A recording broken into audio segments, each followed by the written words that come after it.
Hey everyone, it's nice to meet you. My name's Jeff. I'd like to tell you that I worked as an intern for Pixar, and that is kind of true, but I wasn't doing voice acting or storyboard or anything fun or cool like that. No, I was more or less the guy who bought the coffee. I would love to tell you I did more glamorous things than that and scrubbing the floors and cleaning out the bathrooms, but no, that is really all that I did for Pixar. But while I did that, I overheard some rather interesting news. Fact of the matter is, Pixar wasn't always owned by Disney. In fact, Disney bought Pixar back in 2006. You might have already known this, but it is kind of cool that Pixar had already launched off the ground without the help of the almighty Disney, who actually was struggling at the time with their Country Bears movies and things like that. They were producing box office flops, which is not typical for a company as large and successful historically as Walt Disney. Anyway, Disney's happy now. They own Pixar. You might have heard about Monsters, Inc. It stars John Goodman and Billy Crystal, not on the screen, of course, but as voice actors. John Goodman voices James P. Sully Sullivan, a huge, furry, blue bear-like monster with horns, a tail, purple spots. You know, he might be really good at frightening the kids, but he's actually a big, jolly guy, just like he is in real life. Then you have Billy Crystal's character, Michael Mike Wazowski, a little chubby green monster, kind of like a cyclops, you know? Those short limbs that, well, maybe not so much short, but he doesn't exactly have a lot of muscle on them. Thinking back to those films, I really do like the Monsters, Inc. movies, but one time, while I was sitting in a closet of all things, I overheard a couple people at Pixar talking about some really big stuff. I'm not going to tell you that I knew everyone at Pixar, but I did know another guy named Jeff, and he actually did story work. They were talking about things that were beyond the current Monsters, Inc. project. They were talking about going big. I mean large.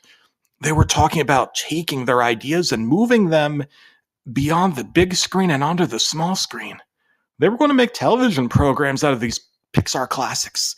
You know, they were going to have a Toy Story cartoon that aired. They were going to have a Monsters, Inc. cartoon, Cars, Bug's Life. All of these were going to come to the small screen. Just like how ABC used to have those Saturday morning cartoons, they were now going to do it with Pixar films. I was so excited. Just remembering all those cartoons that I used to watch as a kid, like Reboot, Carmen Sandiego, and all those programs that I used to watch on ABC. Finally, they were going to do that with Pixar films. Or were they? Well, one day I was about to clean up shop, going to pick up my keys and head home, but then I noticed something. Right sitting next to my keys, which I suppose in hindsight I really shouldn't have left them out on the table, but there was a box, a VHS tapes box. The Monsters, Inc. pilot, it said in crudely drawn Sharpie. Pilot? This was already a feature film. A pilot of what? Did they leave me a pilot of the film itself? Regardless, I picked up the box and I tripped over my feet. My coffee spilt, but I wasn't about to sue Pixar for my own clumsiness. In hindsight, maybe this was kind of a metaphor for what was about to happen. A metaphor for my clumsiness of watching a tape that wasn't meant for my eyes. Well, it wasn't like we had some sort of security alarm or something to go off because someone took a VHS tape home from the desk. So I did that. I grabbed my keys, hopped into my car. Really, it's my mom's car, but she allows me to borrow it. And I drove back home. Mom asked me if I wanted any dinner, but I already brought Taco Bell and Mountain Dew home with me, so I was pretty much set. I sat down, plugged in the coax cables, and got ready to watch what I thought would be the program of my life. Not because it had to be anything great, of course, but just because it was something I was inadvertently involved with. In hindsight, I wish I had nothing to do with it at all. When I turned on the tape, there weren't any previews for other movies or things like that because, again, this wasn't a movie. This was for a hypothetical television program. There was no theme song, no opening credits, but it went directly to a live action house. There was a table, some chairs, and no one was sitting in any of them. There was sort of a slow, ominous, mysterious ambient music playing in the background, but I didn't pay it any mind. I used to play piano in high school, so I was kind of accustomed to those sad, dissonant key chords that were playing. Suddenly, a man walked in. No, it wasn't John Goodman or Billy Crystal or Steve Buscemi. It took me a little bit to recognize who it was because I knew that I knew who that was, but I didn't know why. It was Chris Hansen. I'd like for you to have a seat, viewer, he said as he sat down. We talk a lot about monsters, cartoon monsters, fictional monsters, Cyclops monsters, big blue furry monsters, he began. Some are innocuous like the Cookie Monster. Well, other than the grocery bills, of course, he said. I guess he was trying to be funny. The camera zoomed into his eyes. Really fast, actually. It caught me off guard. I spilt my Taco Bell all over my pants. The truth of the matter is that the worst monsters of all. The camera zoomed in deeper and deeper. Veins were snapping in his eyes.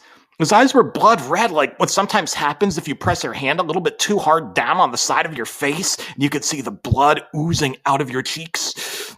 On the inside, anyway. We know what lies within the hearts of man. The man-made monster. And so, viewer, I'd like for you to have a seat. I'd like for you to sit down as I bring in someone who knows all about you and your unethical manners. What the fuck was I watching? I was going to get up and turn off the tape, but I realized that I had hot Tex-Mexican imitation food all over my pants, as well as the coffee from earlier that I never bothered to clean up. I didn't want to get that junk all over the floor. There was a pause in the music, and then a man came in wearing a white-collared shirt. He had the most distracting burnt orange hair. Not literally on fire, of course, but like that burnt orange hue. Have a seat, George, Chris Hansen said. I would be happy to. The man sat down. George, white-collared shirt. Nothing. Well, something rang a bell, but I couldn't say why. He popped what appeared to be meatballs, like Swedish meatballs, into his mouth. Was this some sort of political film about the Swedish? Well, I thought the Swedish were always neutral. Or was that the Swiss? Tell me what you did, George, Chris Hansen said. Well, I went to the zoo yesterday, and I must say that things did not go the way I had planned. He showed a photo. It looked like a gorilla. A gorilla on its own? Why was this tape showing me a picture of a gorilla?